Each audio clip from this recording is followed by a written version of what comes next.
Cette vue sur les Alpes est magnifique. Waouh, je ne me suis jamais sentie aussi libre avant. Hein? Attendez, est-ce que ce sont des miaulements que j'entends? J'ai suivi les sons jusqu'à la rivière en furie à proximité. Et là, coincé sur un rocher au milieu de la rivière, se trouvait un chat terrifié.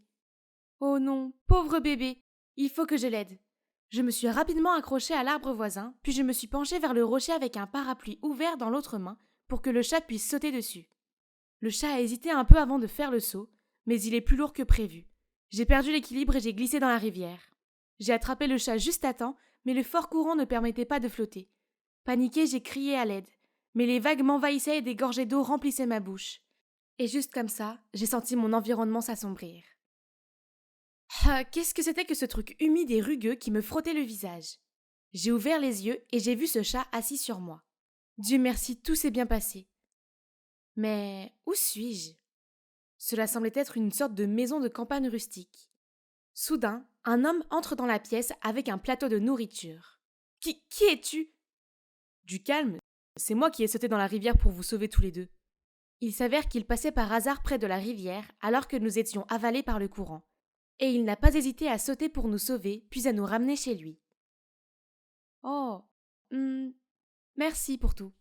Bien sûr, tiens, mange. Alors comment se fait-il que Topaz et toi soyez tombés dans le cours d'eau? Qui? Oh, tu veux dire le chat? Comment se fait-il que tu connaisses son nom? C'est écrit juste là, tu vois? Je suppose que ce n'est pas ton chat alors. Je lui ai raconté comment j'avais accidentellement trouvé Topaz, donc sa famille doit vivre quelque part par ici. En entendant cela, il a accepté de m'aider à trouver le propriétaire de Topaz le jour suivant. Il m'a même donné son lit pour la nuit, puis est parti en disant qu'il dormirait sur le canapé. Mais en tant qu'invité, je ne pouvais pas le laisser faire. Alors j'ai juste pris la couverture et suis allée m'asseoir à côté de lui. Tu as un tatouage cool là. Ça ressemble à une mini-Mars, non? Non, c'est ma tache de naissance, la seule chose que mes parents m'ont laissée. Hans m'a ensuite raconté qu'il avait grandi sans savoir qui étaient ses parents, ni pourquoi il l'avait abandonné. À 18 ans, il a quitté sa famille d'accueil et est venu ici pour devenir herboriste. Je me sentais si mal pour lui, et d'une certaine manière je pouvais comprendre. Être seul est difficile, mais avoir un père et une mère ne garantit pas ton bonheur. Je suis née dans une famille aisée, avec mes deux parents, mais le problème c'est qu'ils ne se sont mis ensemble qu'à cause d'un mariage arrangé, et depuis ils s'en veulent. Ma maison était toujours si froide et vide, et je détestais y rester. Alors dès que j'ai eu mon bac, j'ai pris une année sabbatique pour voyager à travers le monde. En fait, la Suisse est mon premier arrêt.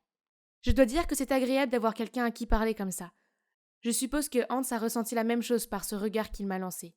Il semblait très touché. Le lendemain matin, on a emmené Topaz en ville pour se renseigner. Il s'est avéré que c'était leur festival annuel, donc une foule de gens se sont entassés le long de la rue pour célébrer et regarder la parade. Hans m'a tenu la main pour que je ne me perde pas, mais la foule m'a quand même entraînée et je me suis retrouvée coincée parmi ces gens en sueur.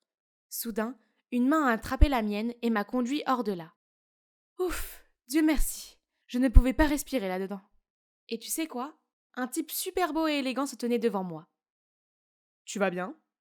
C'est alors que j'ai remarqué que le bout de ma robe était déchiré. Paniquée, j'ai essayé de le cacher. Alors il a sorti un foulard en soie et l'a noué autour de ma taille. Pendant une seconde, je suis restée figée sur place, tellement étonnée par sa prévenance. Juste à ce moment-là, mon téléphone a sonné avec un appel de Hans. Il m'a dit de le retrouver à la fontaine. Petit problème, je n'avais aucune idée où c'était. Eh bien, j'ai eu de la chance. Ce galant homme a proposé de m'y emmener. Nous avons discuté en chemin et j'ai découvert qu'il s'appelle Willard, qu'il vit dans une ville voisine et qu'il était ici pour le festival. Je lui ai dit que j'étais venue pour retrouver le propriétaire du chat perdu que j'avais trouvé.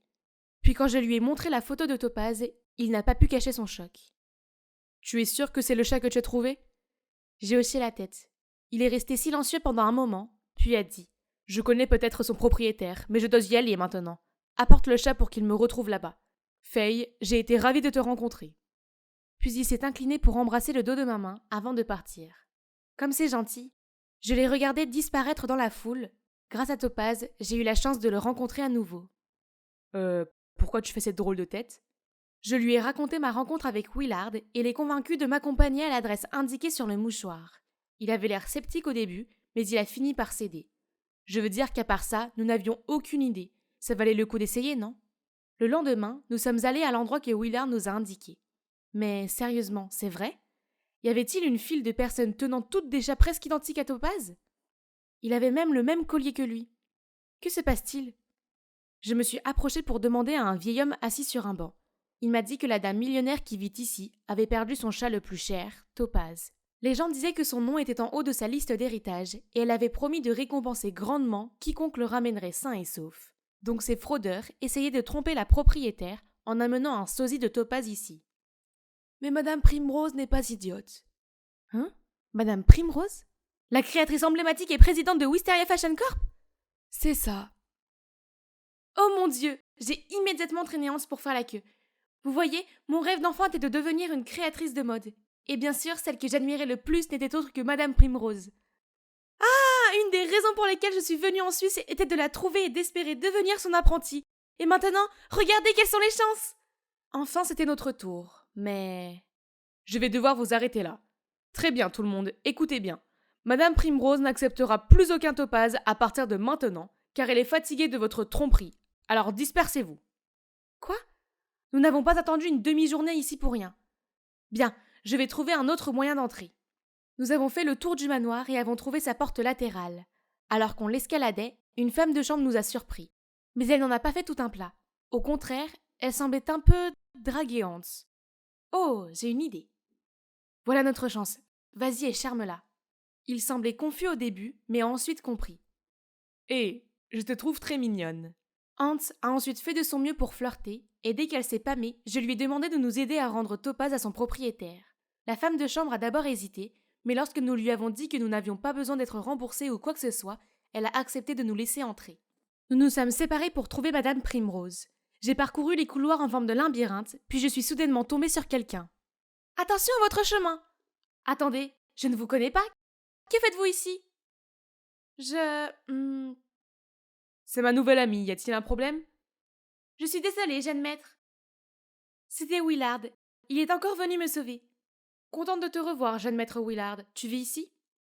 Pourquoi n'as-tu pas appelé quand tu es arrivé? As-tu apporté le chat? Où est-il? Donne-le-moi tout de suite. Willard, calme-toi. Topaz est en sécurité. Je viens de découvrir que sa propriétaire est Madame Primrose. Et... Je suis son petit-fils. Donne-moi le chat tout de suite. Son comportement agité ne semblait pas correct. Je me suis éloignée de lui de quelques pas, j'ai refusé de faire ce qu'il disait et j'ai couru. Tu ne comprends pas!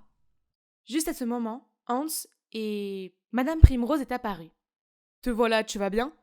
Il a demandé avec inquiétude, mais mon vieux, tout ce que je pouvais voir en ce moment était Madame Primrose. Elle s'est approchée de moi, m'a pris la main et m'a remercié à plusieurs reprises d'avoir risqué ma vie pour sauver Topaz. C'était incroyable, mais... Mais pourquoi Willard est parti sans rien dire? Madame Primrose nous a invités à rester pour dîner ce soir-là. Willard et sa mère Agneta se sont joints à nous. Madame m'a alors dit combien Topaz signifiait pour elle.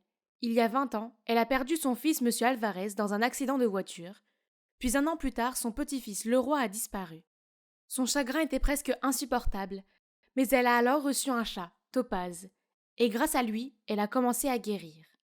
J'ai essayé de la réconforter en lui disant qu'elle avait encore Willard, son autre petit-fils étonnant avec un excellent sens de la mode hérité de sa grand-mère. Mais à ma grande surprise, Madame Primrose a dit que Willard n'était pas son vrai petit-fils, car Agneta est en fait la seconde femme de M. Alvarez et était la belle-mère du petit-fils disparu, Leroy. Et Willard était son fils avec son ex-mari. Je pouvais voir que Willard et sa mère se sentaient très mal à l'aise.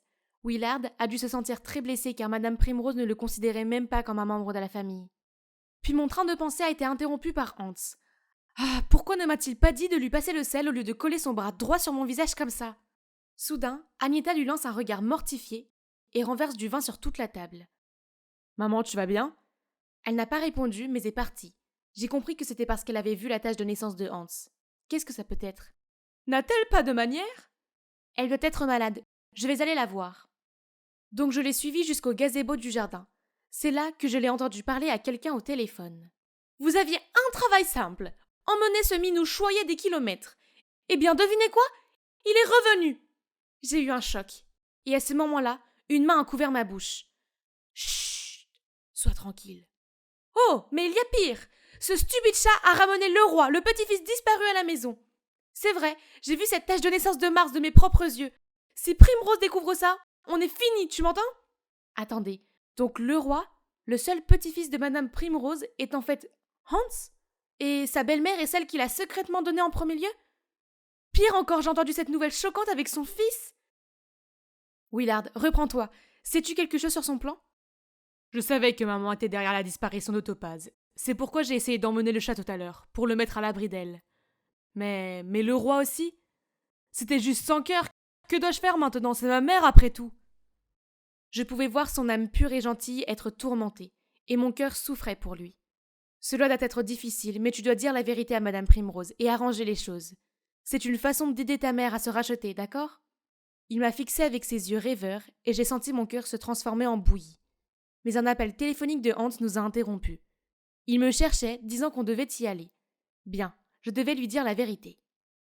Dans le taxi qui me ramenait au chalet de Hans, je lui ai tout dit et il a éclaté de rire en disant « Je suis le roi, l'héritier d'un millionnaire.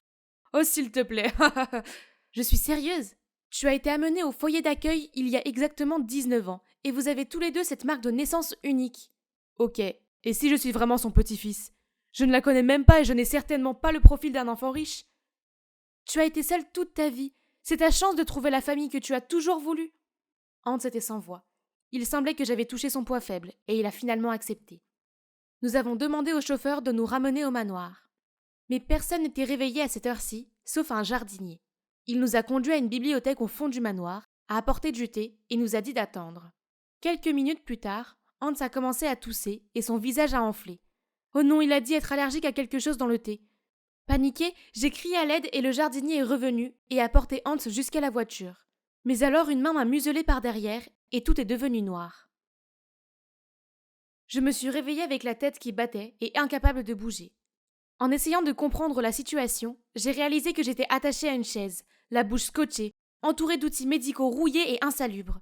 Et de l'autre côté de la pièce, Hans était inconscient et attaché au lit d'un patient.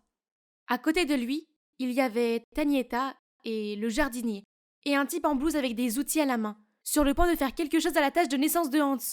J'ai essayé de crier et de me débattre pour me libérer, mais je ne pouvais pas bouger d'un pouce. À ce moment-là, Willard a fait irruption. Arrêtez ça. Partez tout de suite ou j'appelle les flics pour votre commerce sans licence. Et maman, je sais déjà tout. Alors, s'il te plaît, aie des remords. Agneta avait l'air d'avoir honte. Willard, tout ce que j'ai fait, je l'ai fait pour toi. Comprends-moi. Tu as vu comment cette vieille sorcière de Primrose m'a traitée? J'étais si malheureuse. Alors ton père a proposé de m'aider? Papa? Tu veux dire Tim? Comment peut-il être mon père? Ne sois pas une telle mauviette, mon fils. Je suis restée et j'ai travaillé ici comme serviteur, juste pour être près de toi. Nous avons fait tout cela pour que tu sois le seul héritier. Tu le mérites. Maintenant, finis-le. Je ne peux pas, Tim. Éloigne-toi de ma mère, espèce de sac à merde. Tu ne t'es jamais soucié de moi. Tu n'es venu ici que pour la manipuler et lui faire ton sale boulot. Une personne horrible comme toi ne sera jamais mon père. Alors je vais le faire. Alors qu'il s'apprêtait à porter la main sur Hans, un miaulement se fait entendre et Topaz apparaît, suivi de Madame Primrose. Éloigne-toi de mon petit-fils. Tu as osé vivre sous mon toit tout ce temps et jouer des tours horribles à ma famille. Emmenez-le. Heureusement, Hans est revenu à lui, et il a eu des retrouvailles pleines de larmes avec sa grand-mère. Ils ont enfin eu la fin qu'ils méritaient. Hans a décidé de rester dans le manoir avec sa famille perdue depuis longtemps. Il y a même planté un jardin d'herbes aromatiques pour soigner et guérir les gens, comme il l'avait toujours souhaité. Madame Primrose a enfin trouvé la paix, car elle a retrouvé son petit-fils adoré et son précieux chat. Elle a également pensé qu'elle avait peut-être été trop stricte avec Agneta et a donc décidé de ne pas porter plainte contre elle. Agneta s'était également excusée, mais elle se sentait trop pleine de honte pour rester et a décidé de quitter le manoir. Willard a suivi sa mère et l'a aidé à commencer une nouvelle vie. Et moi alors? Eh bien, j'ai obtenu la chose dont j'ai toujours rêvé, être l'apprentie de Madame Primrose. C'était le cadeau qu'elle me fait pour avoir ramené son chat et son petit-fils. Et là, je suis en retard pour un rendez-vous avec un homme très spécial. Pouvez-vous deviner qui c'est?